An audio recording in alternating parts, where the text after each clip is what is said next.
Hi, this is Monty with Stampin' in the Tetons. It's been a while since I've done a video, but I thought I would show you guys how I did my CD holder. It's kind of a CD holder envelope thing that you can put CDs in. I used it for the base of this mini album that I did. And so here's a little bit of instruction on how you do it. I guess I'll show you a quick look at the album itself. I put the CD folders together, and then I put the pages together, decorated them. Have a little flap here so you can decorate. You can open and close it. You tuck your photo mats in behind there, and other pictures if you want. I decorated both sides. This side has another envelope die that I have, a Sizzix die that I have, that I decorated the outside of it and put it on there so you can open it up and put some more photos inside of there. This side I made a little pocket that I have, a pocket die that I had, and then I put a tag down in it. And then of course we got over here on this side we got another photo mat that you can pull out from inside there. And sorry, I'm trying to do this one-handed. I don't know where the tripod is to put this on. So anyway, I decorated the flaps also, front and back. This is the other side, just a plain piece of paper on the other side, and did some Tim Holtz tissue paper on that one, and then a die cut, some more die cuts here, another tag that you can pull out from inside there, and then I don't even know what the measurements are on this. I just kind of eyeballed it and just used my pencil and marked it, and that's how I cut it out. Rounded the edges. There's another side of that one, just a Spellbinders die cut on that one, and some of those little veneer wood birds. I stained those with some what do you call it? Some of this stuff. Tattered Angels, Glitter Mist. This folder, I left all the sides up so that you could open it all the way up and have the flaps all being decorated.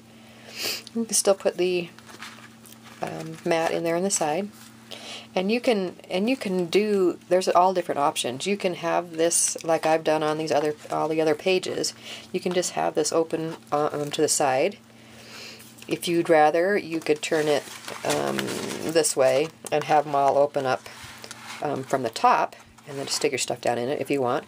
Or you can have a combination of top and bottom, or some of them you can leave like this one. How I liked how this kind of all folded up together, and then I put the tie there to tie it together if you want.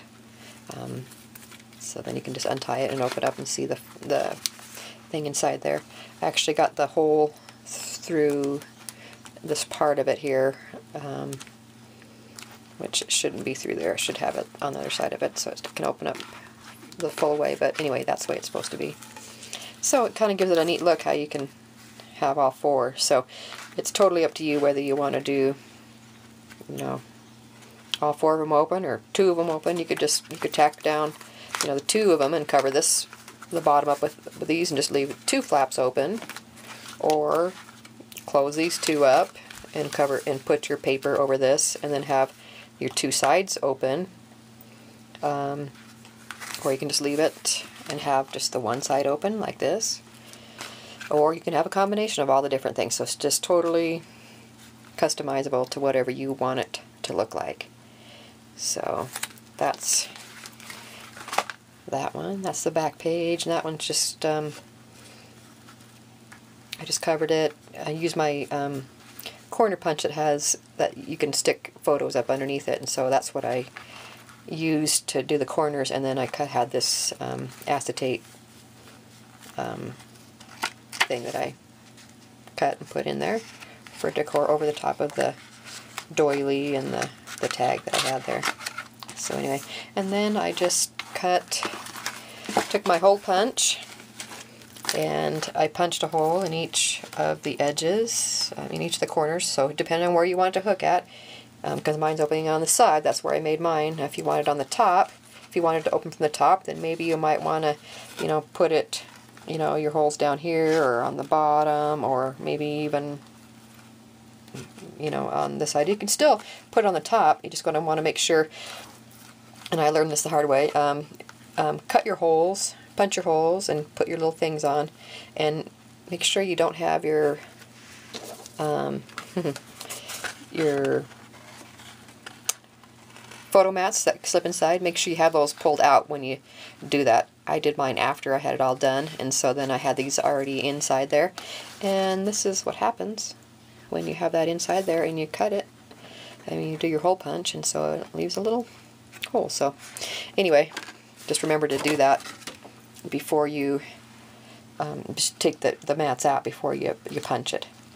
So these are all just, and then I just put the ring through it, tied some fibers and ribbons and charms and flowers off the edge, and then I just decorate each page, and of course that's totally up to you how you want to arrange it. I got some bling down here, I tied some tulle around this one, and then a little piece of twine, and it's just the colors and the designs of this, the paper that I used, which is My Mind's Eye, a Lost and Found collection.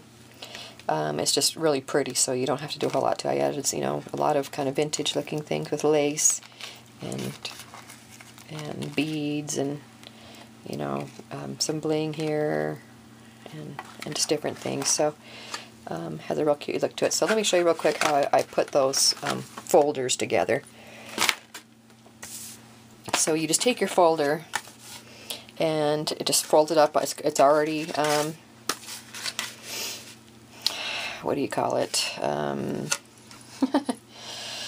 It's already like creased right there, that the folders are, so you just fold them in, and however you want to fold them in, and then you're going to, so like if we're just doing the open on this end, like I had in most of my pages on the album, you're just going to take the one side in and run some tape down this edge and down this edge, and you're just going to fold this up and fold that up, and those will be glued down together. Okay, and then you're going to take your paper, and it's cut to a, I cut the papers that cover the folders to a 5 by 5, or 5.5 by 5.5 size, and that covers it like that, so you can see. So once you get the sides taped down, then you just add your paper over the top of it, and so I would glue all. What I would do is run your glue or your tape, whichever you're going to use, down this side and down this side. This, you know, so you're going to put it down all the sides, down here, here, here, and then for this part that's going to be up here where it comes over, I would just put, because it's going to be up here where it's going to be slipping underneath it, just I would just run your, I would have your tape on the black, on the CD part, and make sure you have it in a little ways from the edges, about, just depends on how big you make your thing, your mat that covers it, but you're going to want to come in from a little ways from the edges, probably, you know, 1/4 inch, 1/2 inch or so, from the edges, and put your tape down on these three sides, so that you leave this side over here open so that you can slide your mat down in there. And what I did on mine was I took my circle punch and I just cut a 1/2 circle off right here to give it the place to pull out your tag from inside. So, and then that's basically all you do. And then you're just gonna, if you want, you can, like I did, I decorated these flaps on both sides, and I just laid my paper on there and just kind of marked with a pencil on, you know, just gave it a little bit of border, and that's all I did on it. And then you can just, once you have that all down, you have your paper in here, you know, covering up. It's very hard to do one-handed. Once you have it all in there, then you're going to take your mat and just slide it in underneath there, and then you're going to do that for each page, and then you just turn it over, and you're just going to decorate the back, just so the back side is just going to be flat. And so you just put your paper over it to cover it, and leave your border, and then decorate the flap if you want to. And you do that for each page. And then once you're all done, like I say, you just put a punch holes in the top here in the corner, depending on the orientation of your book, which way you want it to open, and then put your binder ring through it, and you're done. So anyway, hope this helps you. Have any questions, leave me a message, and I'll talk to you soon. Thanks. Bye-bye.